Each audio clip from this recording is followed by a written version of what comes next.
Well, hey, everybody. Welcome back to our last week of the Daily Six for this series, The Normal Christian Life. I'm so grateful you've been with us, walking through the book of Acts, verse by verse, chapter by chapter over these last 14 weeks. So we got one more week left. So grab your Bible, Acts chapter 27. Would you read verse 1 through 26? Acts 27, 1 through 26. See if you can find yourself in this story, what might be relevant to you. See what the Lord has to say to you, and then let's talk.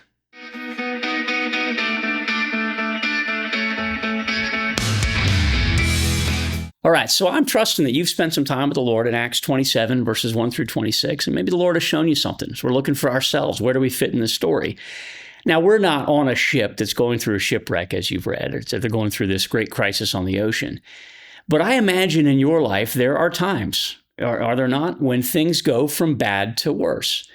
We've been reading for several chapters now how the Apostle Paul has been caught up in this very lengthy, languishing prison experience. He's appealing himself on and on and on up to Caesar, trying to escape the trap of the Jews that wants to kill him.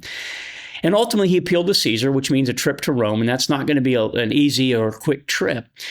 I'm struck by the very last verse of chapter 26 we read last week, where the king, Agrippa, says to the governor, guys that Paul had been, appealing his way through, that, man, had Paul not appealed to Caesar, he would have been set free. So it's sort of like this tragedy that none of this had to happen the way it did. His initial imprisonment should have just been a few days in front of the magistrate, caught up in a mob mentality, riot, and so forth. But it just kept getting worse and worse and worse as God was... We think, it appears, God intentionally weaving him through these circumstances so that he could be a testimony of the gospel to people in very powerful political circumstances, which he's going to go on to testify in front of Caesar, the emperor of the Roman Empire, most powerful man in the world.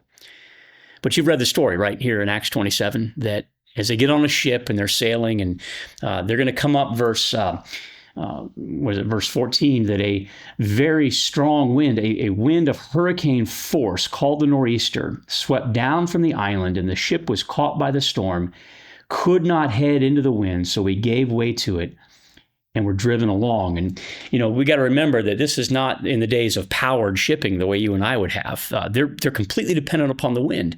There's a map in my Bible that shows kind of how all this went down, that they were sailing across the Mediterranean. They got on this side of the island of Crete, and Paul was trying to tell them not to go any further because it's getting to be wintertime and the storms and so forth, but they wouldn't listen to him. And you can understand that, right? He's a prisoner, right? He's one of 200 people on the ship. Captain of the ship's not going to listen to him. Have you ever been in a circumstance where you can see what's coming at you and you're trying to warn people, hey, let's not do it this way? Maybe in your workplace, maybe it's something with your company. It's like, man, don't go this direction. Or with your family, your friends. Hey, that's a really bad idea. Nobody listens to you. How frustrating is that? Well, sure enough, nobody listened to Paul, and so the nor'easter, the hurricane force wind, comes down from the island of Crete and pushes them all the way out into sea.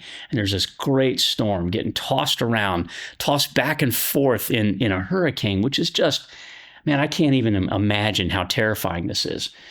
Well, we saw it there in verse 19, that on the third day, they threw their ship's tackle overboard. They were, verse 18, they were throwing cargo overboard. Now they're throwing tackle overboard at their own hands. I don't know anything about shipping, friends, but my imagination, as you start throwing the tackle overboard, you're starting to lose control of the ship. You're throwing off the gear that's going to control the ship. In verse 20, when neither sun nor stars appeared for many days, the storm continued raging. We finally gave up all hope of being saved.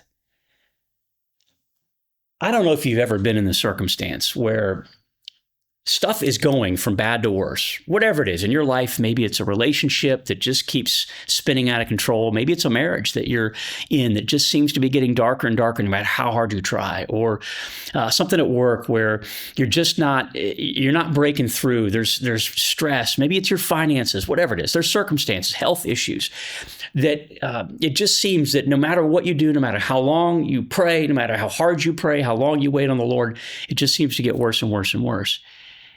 And you get scared, right? Well, and this is a micro example of this. But I love what the Apostle Paul says to the guys, right?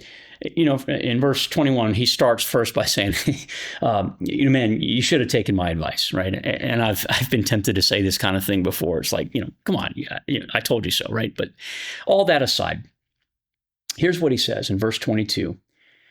I urge you to keep up your courage, because not one of you will be lost. The ship's going to be destroyed. But last night, an angel of God, whose I belong to God, and whom I serve, this angel stood beside me, and he said, do not be afraid, Paul. The plan of God, you must stand trial before Caesar, and God has graciously given you the lives of all who sail with you. So keep up your courage, men. I have faith in God that it will happen just as he told me. So as I try to sort out where am I in this story, and like you, there's been plenty of times in my life when circumstances just seem to go from bad to worse.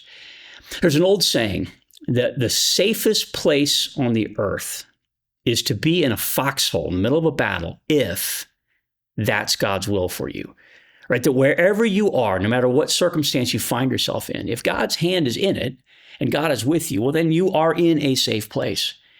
It may seem right now, friends, that your circumstances are going to drown you, that you're never going to have the breakthrough. And maybe, in fact, you've been languishing for years in that circumstance. But friends, if the Lord wants you there because he's weaving your life through these set of circumstances, we need to trust that God is going to carry us all the way through. Philippians chapter 1, verse 6 says that God will carry on to completion that which he's begun in you. The person who's trusted Christ, who began a good work, will carry it on to completion. Friends, this video is going to be complete here in about 10 seconds, 15 seconds. Give God 6 more minutes. Pray about your circumstance.